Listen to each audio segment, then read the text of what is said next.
Now, President Akufo-Addo has added his voice to that of the Military High Command and Defense Minister Dominic Nitiwo in saying sorry to the overlord of the Wala traditional area, Nafuseni Pelpo, and the people of Wa for the brutalities visited on them by 86 soldiers from the 10 Mechanized Battalion Agri Barracks.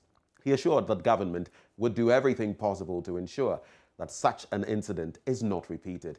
He commended the overlord of the Wala traditional area, Nafuseni Seidu Pelpo IV, for the manner in which he handled the incident, which showed that he was a true statement. Well, correspondent Rafiq Salam reports from Wa. President Akufo-Addo came to the Wana's palace almost 3 hours after the scheduled arrival time. The presidential jet carrying him and his handlers was unable to land at the Wa airport due to the heavy downpour.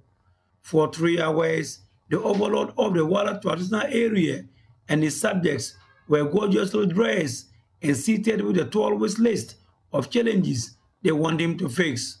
That onerous responsibility of laying them bare fell on the hands of Jimpena Nakadri Ibrahim, who speaks for the Wana.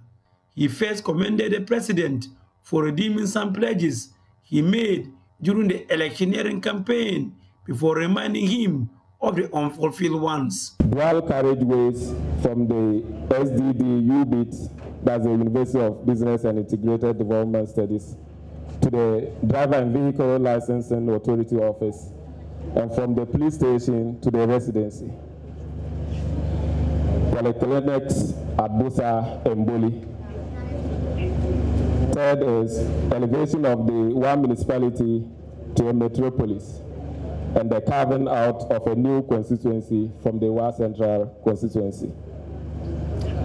4, fencing of the Jamiat Islamic Girls Senior High School.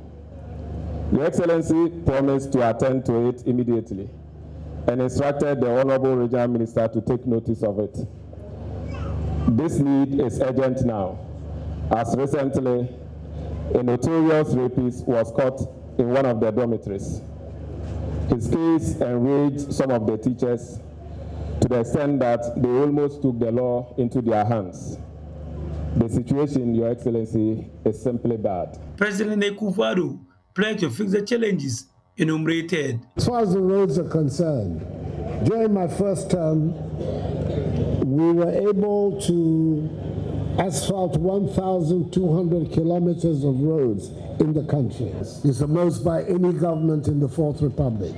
We've committed ourselves to doing 1,500 kilometers during my second term. And the dual carriage roads that you're required for a while, I'm sure will feature immensely.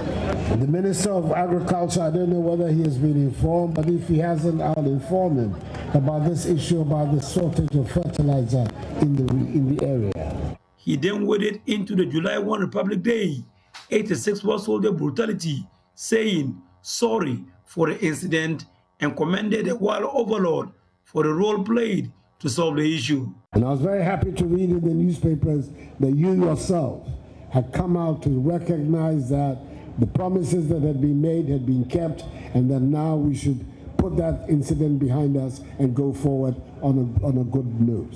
And I want to congratulate you on the very statesman-like pronouncements that you made on that occasion. You spoke like a senior traditional ruler that you are. So I've come to add my voice to that of the soldiers as well as the Minister for Defense to say how sorry I am about the incident and to let you know that we will do everything possible to make sure that such an incident is not repeated. Turning to the 2020 election, he stated that although the people voted to retain him in power, he was not satisfied with the results of the Upper West region. But I have to confess, and it would not be honest on my part if I did not say that I was disappointed in the results of the election in the Upper West. When we went into the election, we had 5 seats in the Upper West.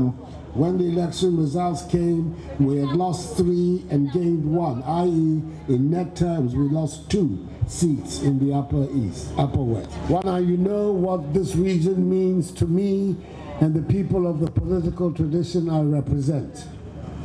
Several of the leading founders of our movement came from the Upper West. SD Domo, BK Adama, Abayifa Kabo, Jato Kaleo, Mumuni Dimbie, Alassane Bin Sali, they're all from here. The gift I want to give to the new Patriotic Party when I leave office in 2025 is that the MPP will be the majority party in the Upper West region. The president later flew to Tumu to meet with the chiefs and people of the Tumu traditional area. He will end his first day tour of the Upper West region by commissioning the Tumu Business Resource Center. Reporting for JoyNews, Rafiq Salam. Wow. And that's how we wrap up the news this morning. But coming up next is the news review. Do stay.